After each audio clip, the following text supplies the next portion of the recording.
This is Sharon Williams. She recently retired from Integris Baptist Medical Center after a 42-year career in nursing, and I'm talking to her about her nursing career. So Sharon, if you could tell me a little bit about how it started, and I understand you worked at St. Anthony when you were a teenager before you could become a nurse. Right. Well, I actually always wanted to be a nurse. I think that's born in some of us. We just love nursing and always wanted to do that. So as soon as I could go to work in the hospital, I went to work, and that was actually in high school. I started at St. Anthony's when I was 14, and I couldn't work upstairs with patients until I was 16. So I worked in dietary, and that was interesting. There were a bunch of us teenagers working down there at that time, and we about drove Sister Bonaventure crazy. But at any rate, when I got to be 16, I took the nursing assistant, or nurse's aide is what they called it then, training. And I was really proud of myself. Got a little green nylon uniform with a little green cap with white on it, and I felt like a nurse. And so I was working after school and on weekends and trying to still go to school. And after I graduated, I probably would have gone to St. Anthony's for nurses training, but Baptist Memorial Hospital had just been built, opened out on Northwest Expressway, the end of the world. And I had a big sister at that time with the Big Sister organization, and she called me and said, you know, you're a Baptist, and Baptist had just built this hospital, and don't you think it would be a nice thing for you to go out there? And so I decided, yeah, that would be really nice, you know, if I could get a scholarship, because we had no money. So at any rate, I went out and interviewed at that time. I took a bus to Northwest 50th, was the closest you could get to that hospital in the wheat field, and I walked through the farming area up to the hospital and applied to the administrator, Mr. Henry, and he looked at my transcripts and everything, and if I could pass the examination to go into the School of Nursing, he was willing to grant me a 3-year scholarship, all expenses paid, if I would promise to work for 3 years after I graduated. So after 3 years, I thought, what the heck, I might as well work another 40. So I've been there ever since. Now, nursing training at that time was handled through hospitals rather than through colleges and correct. Universities, correct? Right. It was a diploma program, and of course, a lot of the diploma graduates went on to get their college degrees after the fact.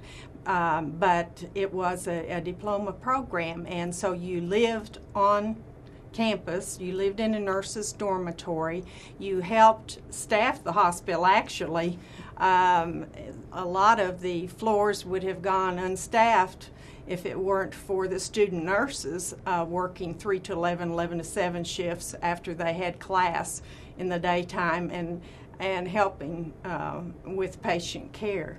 So we learned a lot on the job as well as in the dorm. After we got out of class, there was a lot of camaraderie, comparing notes and so forth, and it was an entirely different environment than it is now.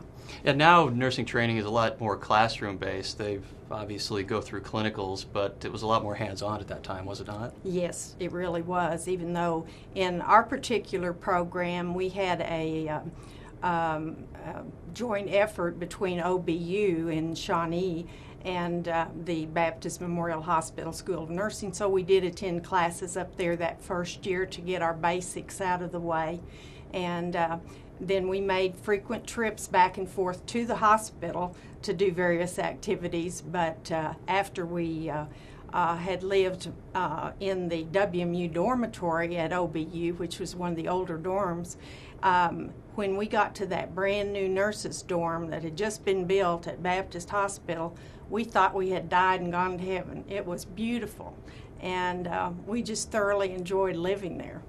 And your room when you were in the nursing dorm later became your office. Yes, it did. After the nursing program closed in the 70s, then the building became the Administrative Services Building, and it also housed nursing education. And at that time I was in nursing education, and they assigned me an office space, which just happened to be my old dorm room. Talk about deja vu, that was something else. So it was rather interesting, and I taught classes for our nursing assistants and the new nurses in the same classroom that I was taught in nursing training. Would you describe ostomy nursing? Right. I know that's not exactly the right title, right. But well, I attended interstomal therapy school, the program, in 1973, and started the program at Baptist. And the it was designed to help the nurse. And at that time, individuals with ostomy surgery understand why ostomies have to be performed and how you can help people. And an ostomy is basically rerouting of the digestive or the urinary tract because of disease or congenital defects or some accident or something. A colostomy would be an example of Exactly. And you did your ostomy training in Buffalo, New York, is that right? Right. I attended Roswell Park in Buffalo, New York, and it was very interesting. And there weren't very many ostomy nurses at that time. No, I was actually the first ostomy nurse to open a clinic and start a service in Oklahoma. And what kept you doing that kind of nursing for that many years without changing? Well, it was really because of what I got back, not of what I was able to give.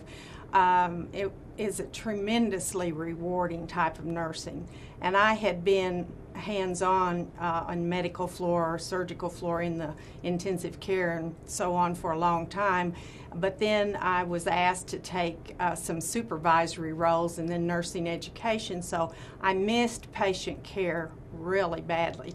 And when I was given the opportunity to get back into it, I jumped at it, especially since our chief of staff medical education made a plea to me to please do this because they really needed the service at the hospital. And it has been very rewarding to help individuals and receive back in kind appreciation for the work you do and making them feel better. So how has ostomy care changed during your time being an ostomy nurse? Oh, it's really, really changed. Not just the products that we use, but that's been a big part of it, but the surgical techniques are so much more advanced now than they were 20, 25 years ago even. There are a lot more temporary ostomies that are done just on a temporary basis and then they're closed. So individuals do not have to have ostomies for the rest of their lives many times. Well, that's definitely an improvement for people who have to have that done. Yes. And what about your plans now that you're retired? Her last day was January 31st. Or excuse me, December 31st. Oh, that's quite all right. I'm going to volunteer, and I'm also going to work one day a week in the office and help them with their statistics and a lot of the paperwork that has to be done as part of the job, and act as a kind of an advisor if they have any difficult patient problems. So I'll still be up there, but I will do quite a bit of volunteer work through our volunteer auxiliary. And when I talked to you yesterday, you described some interesting patients, some stories you recall that really stood out. If you could share those as well. Well, one gentleman that really I always think of when I think of interesting patients is a little gentleman who's since passed away from Elk City, Oklahoma, named Ed Story, a lovely gentleman who looked just exactly like Colonel Sanders in the ads. And Ed had his colostomy when he was in his 80s. He was a live wire, though. And when he was in the hospital, he did quite well. When he was in the hospital, every little widow in Elk City was driving to Oklahoma City to visit him. They all had their caps set for him. They would bring him pies, cakes, and everything else imaginable. Ed was a lifelong bachelor. He never married. He had a pharmacy in Elk City, and he was a World War I veteran, very colorful character. And he went home, and I remember the first letter I got from him was he had just had lunch with a lovely lady. Yum, the food that is. And he wrote a column for the Elk City newspaper a lot. He was very funny guy, and he came and gave a talk when he was 100 years old to our regional ostomy association. He came in and gave our keynote speech, and just really did well. I'm sure everyone enjoyed that speech. They did. He used to drive every year from Elk City to Shawnee to St. Gregory's College and give a journalism scholarship every year. And so he did that up until almost the time that he passed away, and he died at just about 102, I think, just from falling in the bathtub, no disease process. So Ed was a very unique person. Yeah, it sounds like it. Yes. Is there anyone else who particularly stands out? Well, there are a lot of people down through the years. One gentleman that I think about a lot is a fellow who owned one of the music companies here in the city, and he was always interesting to talk with and quite colorful, and would share a lot of stories of interesting things that he had done in his life. And he was one of the first ones to build out in Nichols Hills.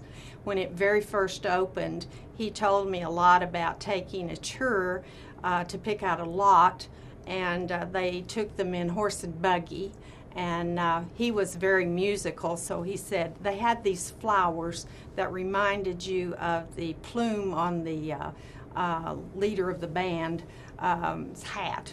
And it was hyacinths, of course, and so he was very impressed with the area, and he built a lovely home out there and lived there many years. Well, I appreciate you taking the time to talk with me today. I enjoyed it. Although Sharon Williams is retired, she will no doubt be a familiar face for a long time to come to visitors at Baptist Medical Center. Thank you, Jeff. Thank you.